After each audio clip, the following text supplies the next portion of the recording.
Hello students, फिर से आप सभी का स्वागत है हमारे क्लास अपॉन में। और मैं लेके आ गया हूँ हेल्थ केयर सब्जेक्ट का असाइनमेंट 3, यानी कि असाइनमेंट 3 के क्वेश्चंस आने चालू हो गए हैं। जो क्लास 10th का सीजी बोर्ड का है, तो ध्यान से देखिएगा वीडियो लास्ट तक। और बाकी विषयों के जैसे आएंगे मैं वीडियो अपलोड कर दूंगा।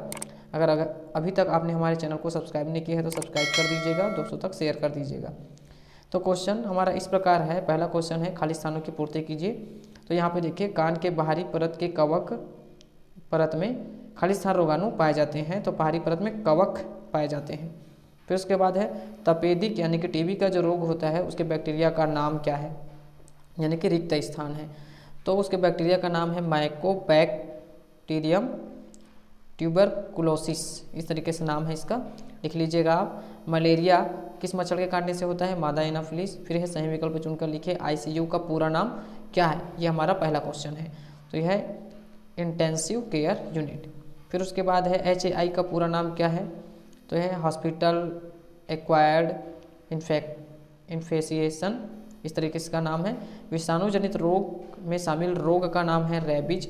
कवक जनित रोग का नाम लिखिए कोई चार। ये है हमारा क्वेश्चन नंबर 2। एक में टोटल इतने क्वेश्चन दिए गए थे, अभी क्वेश्चन नंबर 2 है। तो दाद, दमा, खाज, एथलीट फुट, ये सब चीज़ रोग के नाम हैं। फिर है टाइफाइड बुखार क्या है। टाइफाइड बुखार एक तीव्र संक्रामक रोग है जो कि साइमोनेला टाइकी नामक जीवाणु के कारण होता है। यह आमतौर पर दूषित भोजन या पानी के माध्यम से फैलता है। इसके लक्षण के अंतर्गत बुखार, सिर दर्द, खांसी, पेट दर्द, कब्ज, दस्त शामिल है। यह है टाइफाइड बुखार के लक्षण। फिर उसके बाद देखिए, अस्पताल अधिग्रहण संक्रमण क्या है। अस्पताल अधिग्रहण संक्रमण के कारण एवं जोखिम कारक लिखिए।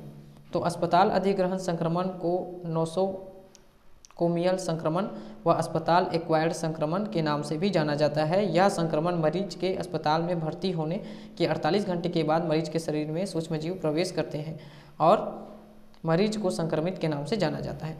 अस्पताल अभिग्रहण के कारण, तो यहाँ पे मरीज की बीमारी गंभीर। दूसरा है अस्पताल में लंबे समय तक रहता है, उसको हो सकता है। मरीज के इलाज में वक्त लग रहा है, यानी कि देरी होने की वजह से भी हो सकता है। जोखिम कारक, अस्पताल में भर्ती कुछ रोगियों को अन्य रोगियों की तुलना में अत्यधिक जोखिम होता है। जैसे कि पहला है 9 माह से पूर्व जन्मे बच्चों को, जैसे कि 7 माह का नवजात शिशु, बहुत बीमार बच्चे जैसे कि एनीमिया वगैरह रोग है उनको, बुजुर्गों को जिनकी प्रतिरोधक क्षमता कमजोर होती है, इम्यूनिटी पावर कम होता है, जिनको मधुमेह की समस्या होती है, दोषपूर्ण उन्मुक्ति संबंधित व्यक्ति जिनका कैंसर के लिए कीमोथेरेपी या स्टेरॉइड से इलाज चल रहा हो, इन सबको हो सकता है। फिर है अगला क्वेश्चन, संक्रामक रोगी और निसंक्रामक के बीच 6 अंतर लिखिए। तो देखिए, संक्रामक रोधी और निसंक्रामक। तो यहाँ पे देखिए, संक्रामक रोधी एक पदार्थ है जो सूक्ष्म जीवों के विकास को रोकता है, धीमा कर देता है। सर्जरी और अन्य प्रक्रियाओं के दौरान संक्रमण के जोखिमों को कम करने के लिए इनका उपयोग अक्सर अस्पतालों और अन्य चिकित्सा सेटिंग में किया जाता है। निसंक्रामक एक ऐसी प्रक्रिया का वर्णन करता है जो निर्जीव वस्तुओं पर जीवाणुओं को छोड़कर सभी रोगजनक सूक्ष्म जीवों को निकाल देता है। यह एक रासायनिक एजेंट होता है जो निष्क्रिय सतहों पर सूक्ष्म जीवों को निष्क्रिय करने या नष्ट करने के लिए बनाए जाते हैं। फिर है अगला, मनुष्यों और जानवरों के लिए उपयोग किए जाते हैं। फर्नीचर और घरेलू सामान जैसे कि गैर जीवित चीज़ों के लिए उपयोग किया जाता है। तीसरा है, आमतौर पर हेल्थ केयर केंद्र पर अस्पताल में पाया जाता है। यहाँ पे देखिए, हमारा जो संक्रामक रोधी है, निसंक्रामक में आमतौर पर घर और सार्वजनिक स्थल पर यह पाया जाता है। फिर चौथा, संक्रमण एवं अन्य जटिलताओं को रोकने के लिए घाव और शल्य चिकित्सा स्थलों की सफाई करने के लिए इसका उपयोग किया जाता है, जबकि इसका उपयोग गैर जीवित सतहों सूक्ष्म जीवों को मारने के लिए किया जाता है। इनमें mouth wash, food sores, yeast संक्रमण के उपचार के लिए क्रीम शामिल है। घर और सार्वजनिक स्थल में सफाई के लिए रासायनिक उत्पाद फिनॉल शामिल है। मनुष्यों और जानवरों के लिए ये हानिकारक नहीं होता है, जबकि जो हमारा निसंक्रामक है ये मनुष्य और जानवरों के लिए थोड़ा हानिकारक होता है। फिर है जीवाणु क्या है। जीवाणु का नामांकित चित्र बनाकर संक्षिप्त में समझाइए। तो ये पौधे नहीं होते हैं, पहली बार। इनमें कोशिका भित्ति का रासायनिक संगठन पादप कोशिका के रासायनिक संगठन से भिन्न होता है। जीवाणु की खोज 1683 में हॉलैंड के वैज्ञानिक एंटोनी लॉन ल्यूवेनहॉक ने किया था। उन्होंने सबसे पहले दांत के खुरचन से इस जीवाणु को देखा और इसे ही सूक्ष्मजीव कहा। इसी कारण ल्यूवेनहॉक को जीवाणु का पिता कहा जाता है, लेकिन इसका नाम जो है एहरेनबर्ग ने 1829 में दिया था। जीवाणु नाम। तो लुई पास्चर ने किण्वन में कार्य किया और कहा कि पदार्थों का सड़ना व गलना जीवाणु के द्वारा होता है। और ये देखिए जीवाणु का चित्र एक कैप्सूल के जैसा दिखाई दे रहा है। कोशिका भित्ति, प्लाज्मा झिल्ली, कोशिका द्रव्य संग्रहित कण, ये सब चीज़ इसमें दिख रहा है, राइबोसोम वगैरह। तो इसको आप ध्यान से बना लीजिएगा और पूरे नाम लिख लीजिएगा। फिर इसके बाद है जीवाणु की कोशिका भित्ति काइटिन की बनी होती है। वर्णन है ये परजीवी, मृत्युजीवी या सहजीवी होते हैं। इनमें कोशिका में लवण, माइटोकॉन्ड्रिया, गाल्जी उपकरण तथा अंतःद्रवी जालिका नहीं होती है।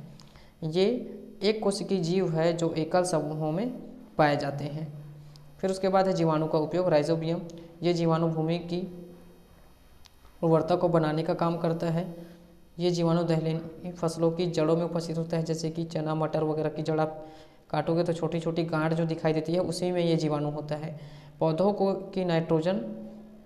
नाइट्रोजन भी इन्हीं जीवाणुओं की मदद से मिलती है। ये चक्रीकरण वगैरह करता है फसल का। फिर इसके बाद है लैक्टोबैसिलस, यह जीवाणु दूध में पाए जाने वाले फैसिन नामक प्रोटीन की छोटी छोटी बूंदों को एकत्रित करके दही जमाने में सहायता करते हैं। लैक्टिक अम्ल इसके उदाहरण है।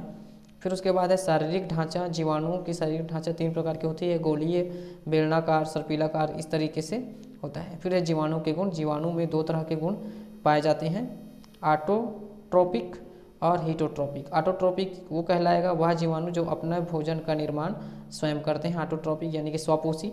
हीटोट्रोपिक यानी परपोषी, जब जीवाणु मर जाते हैं तो अपने भोजन का निर्माण स्वयं नहीं करते बल्कि अपने भोजन के लिए दूसरों पर आश्रित रहते हैं, वो जीवाणु आते हैं एवं दूसरे से भोजन प्राप्त करते हैं। जीवाणु जनित रोग, तो यह है कुष्ठ रोग, क्षय रोग, टिटनेस, हैजा, काली खांसी, प्लेग, निमोनिया, टाइफाइड, गोनेरिया, सिकलिस आदि। तो इसी के साथ स्टूडेंट्स हमारे ये क्वेश्चंस के आंसर समाप्त होते हैं। तो वीडियो लास्ट तक देखने के लिए थैंक्स। अगर आपने अभी तक हमारे चैनल को सब्सक्राइब नहीं किया है तो सब्सक्राइब कर लीजिए, क्योंकि हम 10th के पूरे असाइनमेंट और साइंस 12th के भी पूरे असाइनमेंट के सॉल्यूशन आपको पूरे डिटेल में समझा के अपलोड करेंगे। तो आई होप आपको वीडियो अच्छा लगा। मैं मिलता हूँ आपको अगले वीडियो में। धन्यवाद।